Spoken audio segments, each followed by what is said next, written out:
जब से अमेरिकी कंपनी हिंडनबर्ग की एक रिपोर्ट सामने आई है, तब से अदानी ग्रुप की मुश्किलें कम होने का नाम नहीं ले रही। एक तरफ शेयर में गिरावट हो रही है, शेयर मार्केट में इनके शेयर पर गिरावट जारी है। दिल्ली में विपक्ष का मोदी सरकार से जेपीसी गठन करवाकर जांच की मांग हो रही है, तो दूसरी तरफ आरबीआई का बैंकों को ब्यौरा देने का फरमान भी जारी है।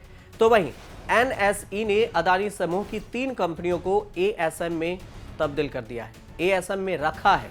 लेकिन क्यों रखा है सवाल है, और क्यों उठाया यह कदम, इस सवाल के अलावे 2 सवाल हैं और जिसे समझना चाहिए आपको। अदानी ग्रुप पर हिंडनबर्ग की रिपोर्ट से पहले गौतम अदानी दुनिया के दूसरे सबसे बड़े इंसान के से 16वें पायदान पर धकेल दिए गए। आईएफओ के जरिए जुटाई गई रकम को भी अदानी ग्रुप ने वापस करने का फैसला लिया। अब अदानी ग्रुप को लेकर सबके मन में 2 सवाल है कि हर दिन कमजोर हो रहे अदानी ग्रुप का आगे क्या होगा, और सवाल 2 कि क्या अदानी ग्रुप अपनी ग्रोथ रेट पर वापस लौट पाएंगे, और कैसे 9 दिन में अदानी की रईसी हिल गया। मतलब वो कैसे रईसी के पायदान से 9 दिन में ही खिसक कर टॉप 10 से बाहर हो गए। दरअसल शून्य से शिखर तक गौतम अदानी की यात्रा हैरतगंज आश्चर्य वाली रही है, तो अब अदानी ग्रुप के शिखर से नीचे लुढ़कने की यात्रा ने भी सबको चौंका दिया है। शेयर बाजार में अदानी ग्रुप के शेयर हर दिन नीचे गिर रहे हैं। अदानी ग्रुप पर आई हिंडनबर्ग की रिपोर्ट ने अदानी ग्रुप को करीब 8 लाख करोड़ का घाटा पहुंचा दिया। अदानी ग्रुप में निवेश करने वालों को भारी नुकसान उठाना पड़ा है। कांग्रेस का इल्जाम है कि गौतम अदानी ने देश का सबसे बड़ा कॉरपोरेट फ्रॉड किया है, घोटाला किया है। सरल शब्दों में समझे तो कांग्रेस हिंडनबर्ग की रिपोर्ट को हथियार बनाकर अडानी और मोदी सरकार पर जबरदस्त वार किया। विपक्ष का आरोप है कि एलआईसी से लेकर एसबीआई तक आम लोगों की गाढ़ी कमाई मोदी सरकार ने लुटवा दी। तो क्या जैसा विपक्ष आरोप लगा रही है हालात वैसे हैं?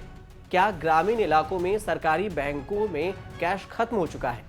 इसमें इतनी राजनीति है और कितनी सच्चाई है, आपको यह समझना जरूरी है। सवाल है कि एलआईसी की बैलेंस शीट क्या कहती है। अडानी ग्रुप पर आई रिपोर्ट के बाद एलआईसी की तरफ से सफाई आई।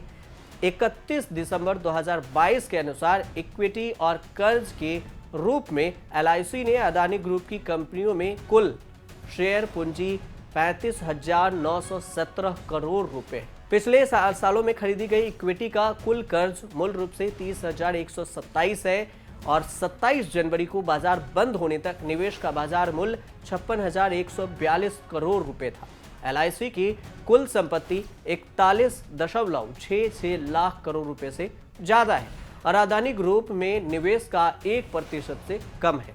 अगर दूसरे बैंकों की निवेश की रिपोर्ट देखें तो पीएनबी पंजाब नेशनल बैंक ने करीब 7,000 करोड़ और एसबीआई ने अदानी को करीब 21,000 करोड़ का लोन दे रखा है। अदानी ग्रुप में निवेश और कर्ज को लेकर सामने आ रही रिपोर्ट यही बताती है कि निवेश को लेकर निवेशकों को खतरा तो है, लेकिन ऐसा नहीं है कि उनका पूरा पैसा डूब जाएगा, क्योंकि अदानी ग्रुप के ऊपर जितना कर्ज आज की तारीख में है उससे कहीं ज्यादा संपत्ति अदानी ग्रुप के पास है।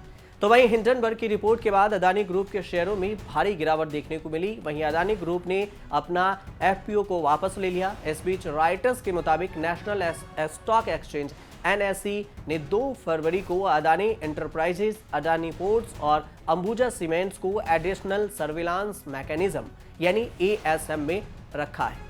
इसका मतलब है कि अडानी के शेयरों में ट्रेडिंग के लिए 100% मार्जिन की आवश्यकता होगी। ऐसा करने का उद्देश्य अटकलों और शॉर्ट सेलिंग पर अंकुश लगाना यानी पाबंद लगाना है।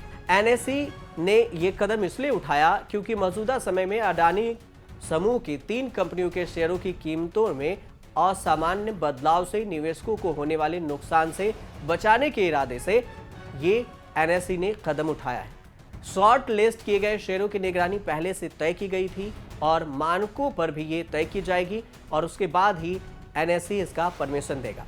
अब आपको बताते हैं कि कैसे 9 दिन में गौतम अदानी का साम्राज्य हिल गया। 9 दिन में दुनिया के सबसे दूसरे अमीर शख्स रह चुके गौतम अदानी टॉप 10 के लिस्ट से भी बाहर हो गए।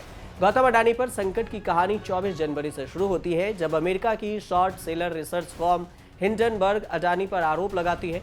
हालांकि अडानी सारे आरोपों से इनकार कर चुके हैं, आरोपों को खारिज कर चुके हैं। भारत से लेकर पूरी दुनिया में इस वक्त अडानी ग्रुप की चर्चा हो रही है। तो इसके पीछे 7 बड़ी वजह है। सबसे पहला कि पिछले 9 दिन में अडानी ग्रुप को 8 लाख करोड़ रुपए का नुकसान का अनुमान है, और दूसरा गौतम अडानी की नेटवर्थ 24 अरब डॉलर गिरकर 64.7 अरब डॉलर पर रह गई है। तीसरा, दुनिया के अरबपतियों के लिस्ट में गौतम अडानी 2 नंबर से अब 16वें पर आ गए हैं। और चौथा, आरबीआई ने सभी बैंकों से अडानी एंटरप्राइजेज को दिए कर्ज की जानकारी मांगी है। और पांचवा, अडानी ग्रुप के 10 में से 9 शेयरों में गिरावट है।